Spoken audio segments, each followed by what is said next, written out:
Hello बच्चों, आज हम पढ़ेंगे यूनिट संख्या 7 जिसका नाम है रासायनिक मतलब साम्यावस्था इक्विलिब्रियम।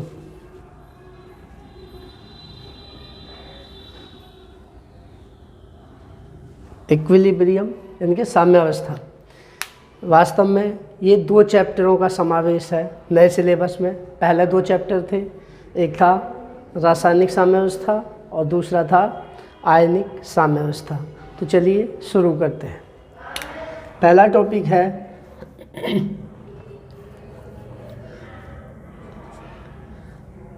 अनुत्क्रमणीय अभिक्रियाएं। अनुत्क्रमणीय अभिक्रियाएं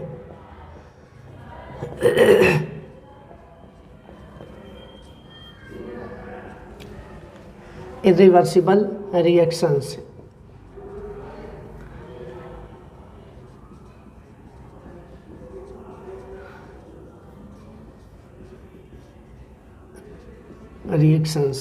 अनुत्क्रमणीय अभिक्रियाएं वे अभिक्रियाएं जिनमें अभिकारक से उत्पाद तो बनता है लेकिन उत्पाद से अभिकारक नहीं बनता, अनुत्क्रमणीय अभिक्रियाएं कहलाती हैं।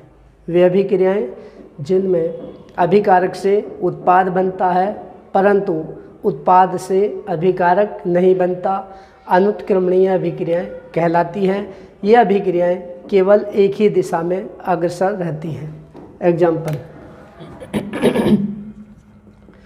एग्जाम्पल है इसका CH3, थोड़ा बड़ा लिखते हैं, CH3Cl + 2Na + ClCH3। इनकी रिएक्शन होती है तो इतना पोर्शन निकल जाता है और बन जाता है CH3 single bond CH3 + 2NaCl। Maithil chloride और मैथिल क्लोराइड के 2 अणु, मैथिल क्लोराइड के 2 अणु सोडियम के साथ गर्म करने पर देते हैं एथेन और सोडियम क्लोराइड। ये रिएक्शन केवल इधर की तरफ, आगे की तरफ ही होती है। दूसरी अभिक्रिया है आपकी उत्क्रमणीय अभिक्रियाएं।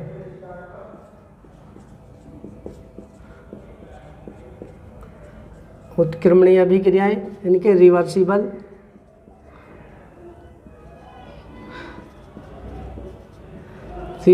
रिएक्शंस।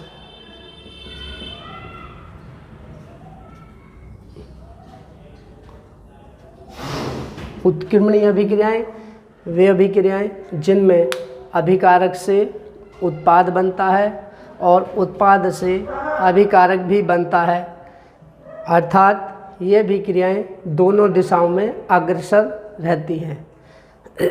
वे अभिक्रियाएं जिनमें अभिकारक से उत्पाद बनता है और उत्पाद से अभिकारक भी बनता है, उत्क्रमणीय अभिक्रियाएं कहलाती हैं। ये अभिक्रियाएं दोनों दिशाओं में यानी कि आगे की तरफ और पीछे की तरफ दोनों दिशाओं में अग्रसर रहती है। एग्जाम्पल देखिए, इसका उदाहरण है N2 + 3H2। नाइट्रोजन का 1 अणु और हाइड्रोजन के 3 अणु मिलकर अभिक्रिया करते हैं। उत्क्रमणीय अभिक्रिया को दोनों ओर के तीर से दर्शाते हैं, आगे की तरफ और पीछे की तरफ। तो ये बना देंगे 2NH3। ये उत्क्रमणीय का चिन्ह है। ये आगे की तरफ अग्राभिक्रिया, इनके N2 और H2 मिलकर अमोनिया बना देंगे आगे की तरफ, और ये अमोनिया भी टूटकर वापस N2 और H2 बना देगी। ये रिएक्शन पीछे की तरफ भी हो जाएगी, इसलिए इसको कहते हैं उत्क्रमणीय अभिक्रिया। नेक्स्ट टॉपिक, एक चीज़ आई यहाँ पे, अभिक्रिया क्या है, अभिकारक क्या है, उत्पाद क्या है, अभिकारक और एक है उत्पाद। वे पदार्थ जिन्हें प्रारंभ में लिया जाता है अभिकारक कहलाते हैं। वे पदार्थ जिन्हें प्रारंभ में लिया जाता है अभिकारक कहलाते हैं। उत्पाद जो अभिक्रिया के अंत में बनते हैं उत्पाद कहलाते हैं। जैसे चाय बनाने के लिए चाय की पत्ती, चीनी, दूध और पानी एक भगोने या केतली में डाल दिया तो क्या वो चाय बन गई? नहीं, वो पहले अभिकारक हैं जिन चीज़ों को हमने प्रारंभ में लिया है। अब उसको उबालेंगे, उबालने पर जो चाय बनेगी वो हो गया आपका उत्पाद। जो प्रारंभ में चीनी, दूध, चाय की पत्ती ली थी वो अभिकारक, और जो चाय बनी अंत में वो उत्पाद।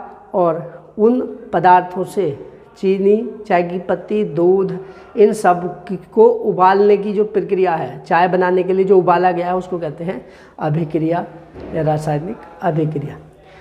नेक्स्ट पॉइंट है आपका, तो अभिकारक जो शुरू में लिए जाते हैं, उत्पाद जो अभिक्रिया के अंत में बनते हैं। अगला टॉपिक है इसमें सक्रिय द्रव्यमान। सक्रिय द्रव्यमान, एक्टिव मास।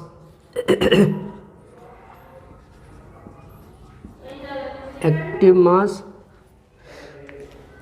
इकाई आयतन में उपस्थित ग्राम अणुओं या मोलों की संख्या को उस पदार्थ का सक्रिय द्रव्यमान कहते हैं। इकाई आयतन में उपस्थित ग्राम अणुओं या मोलों की संख्या को उस पदार्थ का सक्रिय द्रव्यमान कहते हैं। इसे बड़े ब्रैकेट से दर्शाते हैं और इसका मात्रक, इसे बड़े ब्रैकेट से दर्शाते हैं। इसका मात्रक ग्राम अणु प्रति लीटर या मोल प्रति लीटर होता है। ग्राम अणु प्रति लीटर या मोल, ग्राम अणु को ही कहते हैं मोल, मोल प्रति लीटर होता है। और सक्रिय द्रव्यमान, सक्रिय द्रव्यमान यानी कि एक्टिव मास, इसका सिंबल ये होगा। इसका सूत्र हो जाता है स्मॉल w बटे small m into capital V, यानी कि एक्टिव मास बराबर W/mv, जहाँ W बराबर पदार्थ की मात्रा ग्राम में, पदार्थ की मात्रा है ये होगी ग्राम में, और m है अणुभार,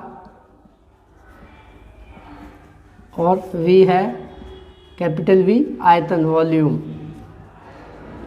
और ये लेना है हमको लीटर में। एक्टिव मास बराबर W/mv, ये सूत्र हो गया इसका, सक्रिय द्रव्यमान का ये सूत्र हो गया। और जहाँ W बराबर है पदार्थ की मात्रा ग्राम में, m है अणुभार, और V है आयतन जो कि लीटर में होगा। तो अब इसका आंकिक प्रश्न देखते हैं। ऊपर ही दर्शाते हैं, नीचे तो देख पाएगा? नहीं देख पाएगा, फिर प्रॉब्लम होगी। ऊपर ही बताते हैं।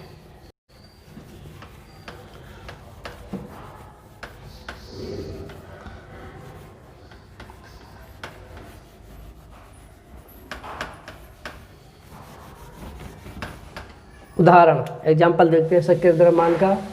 यदि 2 लीटर के पात्र में, यदि 2 लीटर के पात्र में 4 ग्राम हाइड्रोजन ली है, H2 ली हो, तो हाइड्रोजन का, तो इसका सक्रिय द्रव्यमान क्या होगा? H2 का। तो इसका सक्रिय द्रव्यमान, तो इसका सक्रिय द्रव्यमान क्या होगा वो देखते हैं। यदि 2 लीटर के पात्र में 4 ग्राम हाइड्रोजन गैस उपस्थित हो, ली गई हो, तो इसका सक्रिय द्रव्यमान क्या होगा? तो क्या क्या दे रखा है हमें दे रखा है स्मॉल w, यह है 4 ग्राम, और आयतन दे रखा है V बराबर 2 लीटर।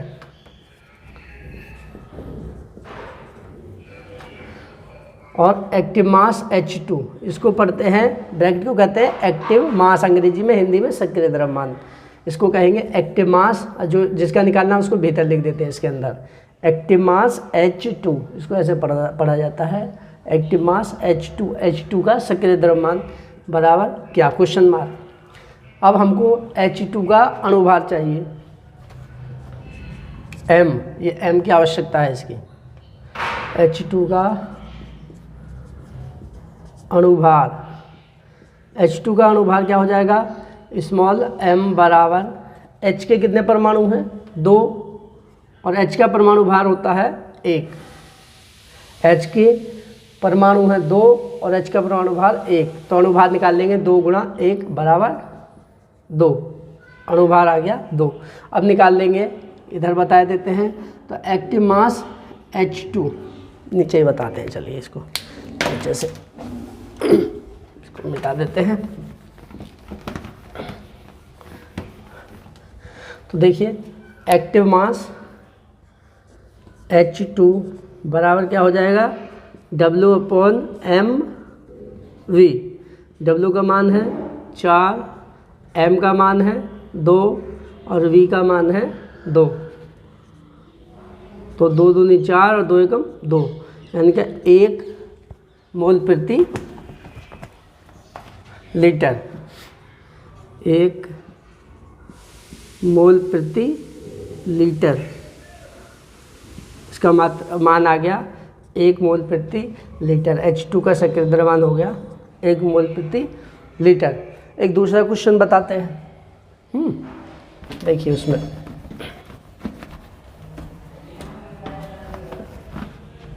दूसरा क्वेश्चन देखिए, यदि 5 लीटर के पात्र में, यदि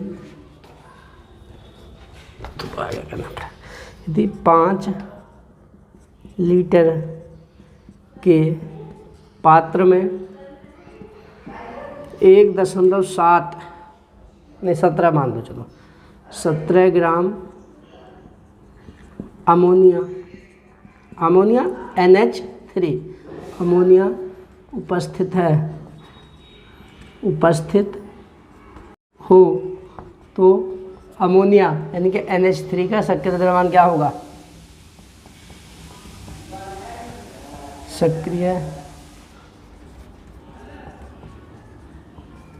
सक्रिय द्रव्यमान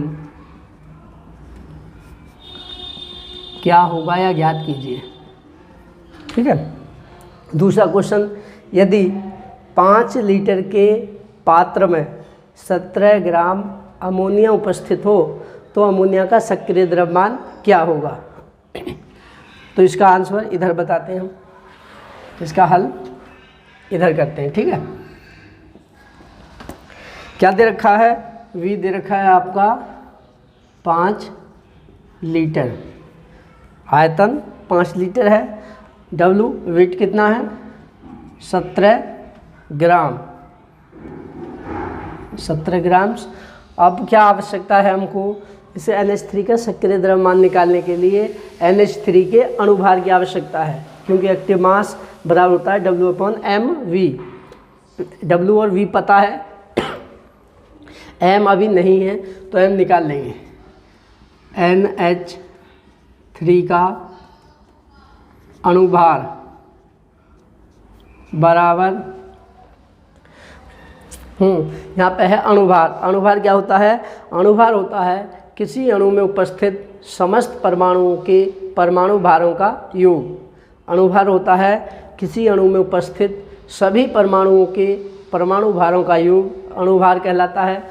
तो NH3 का अणुभार जब हम निकालेंगे, अणुभार को स्मॉल m से दर्शाते हैं, और अणुभार जब NH3 का निकालेंगे तो एक परमाणु है इसमें N और H के हैं 3 परमाणु, इनका परमाणु भार जोड़ लेंगे तो अमोनिया का अणुभार निकल आएगा। N का परमाणु भार होता है 14 प्लस H के 3 परमाणु हैं तो 3 कर लेंगे शुरू में, 3 गुणा H का परमाणु भार होता है 1। ये 3 गुणा 1 क्यों करा है, हम इसको ऐसे लिखते हैं, देखिए यहाँ पर दिखाते हैं। N का 14 प्लस H का 3 परमाणु 1 प्लस 1 प्लस 1 ऐसे कर दे, तो इसी को हम लिख देते 14 प्लस 1 प्लस 1 प्लस 1 गुणा 1 कर सकते हैं बाहर, इसके बाहर, तो इसका मतलब तो एक ही है, तो ये हो जाता है 3 गुणा 1 ऐसे किया है। तो सिंपल तरीका होता है, बार बार लिखने ऐसे लंबा बैठता है।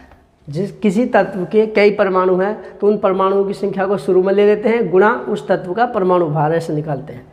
तो क्या हो जाएगा, नाइट्रोजन का 14 प्लस H के 3 परमाणु गुणा H का परमाणु भार 1, तो ये हो जाएगा 14 plus 3 equal to 17। Small m भी हमको पता चल गया। तो अब निकाल लेंगे एक्टिव मास NH3, अमोनिया का सक्रिय द्रव्यमान बराबर W/mv। मान रख देंगे। W का मान कितना है 17, m का मान कितना है, ये भी 17 आया निकाला अभी, और आयतन V 5 लीटर। 17 एकम 17 यानी कि 1/5, 1 में 5 का भाग देते हैं तो 0.5 दूनी 10, ये हो गया मोल प्रति लीटर। ये आ गया एक्टिव मास NH3, यही हो गया आपका आंसर। तो अमोनिया का एक्टिव मास सक्रिय द्रव्यमान आ गया 0.2 मोल प्रति लीटर, शॉर्ट में लिख दिया m मोल ऑब्लिक प्रति लीटर L लीटर। तो बच्चों आज इस वीडियो में इतना ही पर्याप्त है। अगली वीडियो के साथ कल फिर मिलेंगे, तब तक के लिए धन्यवाद।